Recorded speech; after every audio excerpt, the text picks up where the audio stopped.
கள்ளக்குறிச்சியில் இலவச வீட்டுமனை பட்டா வழங்குவதில் ஊராட்சி மன்ற தலைவி முறைகேடு செய்துள்ளதாக கிராம மக்கள் மாவட்ட ஆட்சியரிடம் மனு அளித்துள்ளனர்.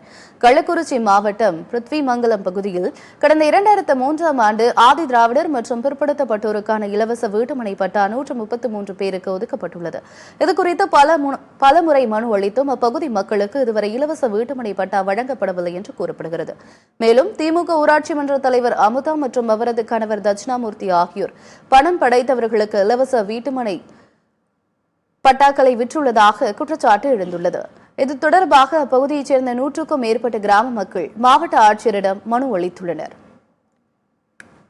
133 பேருக்கு உண்மையா வழங்கக்கூடிய பட்டாவை தலா ரூபாய் 1 லட்சம் பெற்றுக்கொண்டு யாரெல்லாம் 1 லட்சம் கொடுக்குறாங்களோ அவங்களுக்கு ஒரே குடும்பத்தை சார்ந்த 5 பேருக்கு 6 பேருக்கு அதாவது நம்ம ஊராட்சி தலைவர்களோட குடும்பத்தை சார்ந்த 5 பேருக்கு அவருடைய பங்கிட்டு கொடுத்துட்டாங்க.